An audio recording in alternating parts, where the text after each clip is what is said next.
Hello दोस्तों, कैसे हैं आप सब। उम्मीद करता हूँ कि सब खैरियत से होंगे।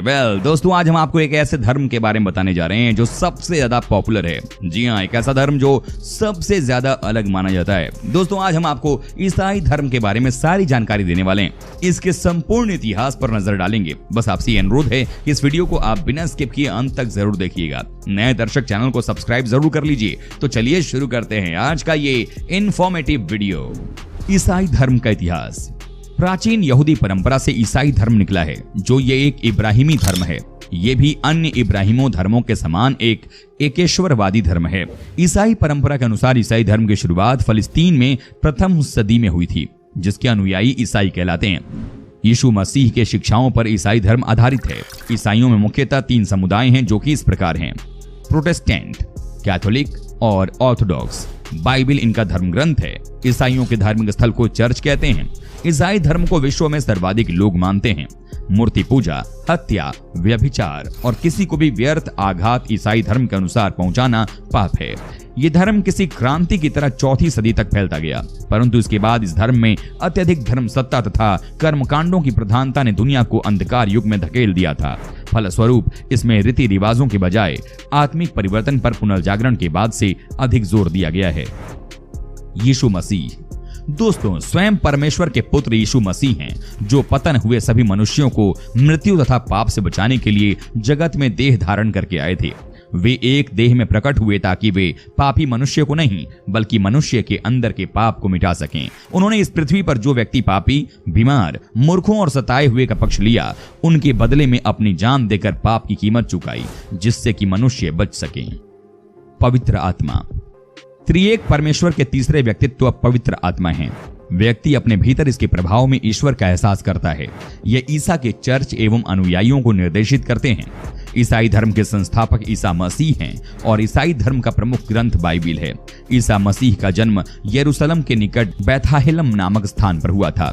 ईसा के जन्म दिवस को क्रिसमस के रूप में मनाया जाता है। ईसा मसीह की माता का नाम मेरी तथा पिता का नाम जोसेफ है। ईसा ने अपने जीवन में प्रथम 30 वर्ष तक बढ़ई के रूप में बेथलेहम के निकट नाजरेथ में बिताए थे। ईसा मसीह के प्रथम 2 शिष्य एंद्रूस और पीटर थे। ईसा मसीह को सूली पर रोमन गवर्नर पेंटियस ने चढ़ाया था। ईसा मसीह को 33 ईस्वी में सूली पर चढ़ाया गया था। ईसाई धर्म का सबसे पवित्र चिन्ह क्रॉस है। ईसाई त्रितत्व में विश्वास रखते हैं: ईश्वर पिता, ईश्वर पुत्र, ईश्वर पवित्र आत्मा। दोस्तों, 12वीं शताब्दी में फ्रांस में आरंभिक भवनों की तुलना में अधिक ऊंचे और हल्के चर्चों का निर्माण हुआ। वास्तुकला की यह शैली गॉथिम शैली मानी जाती है। इस वास्तुकला शैली के सर्वोत्कृष्ट उदाहरणों में पेरिस का नोट्रेडम चर्च है। बाइबिल ईसाई धर्म ग्रंथ में 2 भाग हैं, जो कि इस प्रकार हैं। पहला, पुराना नियम, पहला भाग कहलाता है, जो कि यहूदियों के धर्म ग्रंथ तनख का ही संस्करण है। दूसरा, नया नियम, दूसरा भाग कहलाता है और ईसा के उपदेश, चमत्कार तथा उनके शिष्यों के कामों का वर्णन करता है। दुनिया भर में लगभग 2.4 बिलियन लोग ईसाई धर्म का पालन करते हैं, जो इसे दुनिया का सबसे बड़ा धर्म बनाता है। ये लगभग 2000 साल पहले यहूदियों की भूमि में शुरू हुआ था, जो आज यरूशलेम, इजराइल है। ईसाई यीशु मसीह के जीवन और शिक्षाओं में विश्वास करते हैं, जिन्हें वे पूरी मानवता के लिए मसीहा या उद्धारकर्ता मानते हैं। यीशु की शिक्षा प्रेम, क्षमा, शांति और आशा पर केंद्रित थी। ईसाई धर्म पहली बार बेथलेहम में यीशु मसीह के जन्म के साथ शुरू हुआ, जिसे डेविड का शहर कहा जाता था। आज बेथलेहम वेस्ट बैंक में यरूशलेम के दक्षिण में एक फिलिस्तीनी शहर है। यीशु आज के इजराइल में नासरत और गलील के आसपास के क्षेत्रों में रहता और पढ़ाता था। यीशु को सूली पर चढ़ाया गया और यरूशलेम में उनकी मृत्यु हो गई। यह स्थल पिछले 2000 वर्षों से ईसाइयों के लिए सबसे पवित्र स्थल बने हुए हैं। यीशु के समय से ईसाई धर्म दुनिया के हर कोने में फैल गया और आज इसके लगभग 2.4 बिलियन अनुयायी हैं, जो दुनिया की आबादी का लगभग 30% है। ईसाई एक ईश्वर में विश्वास करते हैं, जिसे वे स्वर्ग और पृथ्वी का निर्माता मानते हैं। धर्म के मूल सिद्धांत भगवान के पुत्र के रूप में यीशु मसीह के जन्म, जीवन, मृत्यु, पुनरुत्थान और शिक्षाओं के इर्द गिर्द घूमते हैं, जिन्हें मानवता को मुक्ति प्रदान करने के लिए भेजा गया था। लगभग 6 ईसा पूर्व आधुनिक समय में यहूदियों और गलील की भूमि पर विशाल रोमन साम्राज्य का शासन था, जो यूरोप से उत्तरी अफ्रीका से लेकर मध्य पूर्व तक 3 महाद्वीपों तक फैला था। सीजर ऑगस्टस सम्राट था और इजराइल राजा हेरोदस और बाद में उसके पुत्रों के नियंत्रण में था। यहूदी लोगों ने रोमन शासन की क्रूरता और दमन के लिए उसका विरोध किया। वे एक उद्धारकर्ता या मसीहा की प्रतीक्षा कर रहे थे, जो उन्हें सत्ताओं से छुड़ाएगा और दाऊद के राज्यों को पुनर्स्थापित करेगा। यीशु के जीवन के बारे में कहानियां उनके अनुयायियों द्वारा उनकी मृत्यु के कुछ दशक बाद लगभग 50 से 150 ईस्वी में लिखी गई थी।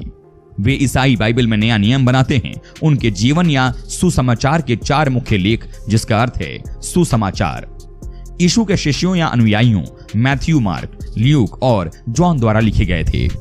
ये गॉस्पेल मैरी नाम की एक युवती की कहानी बताते हैं जो नासरत के छोटे से शहर में रह रही थी। जब एक शाम एक स्वर्गदूत उससे मिलने आया था। ये अर्खगेल गैब्रियल था, वही देवदूत जिसके बारे में यहूदी बाइबल में लिखा गया था, जो यहूदी धर्म के पिता अब्राहम को दिखाई दिया था।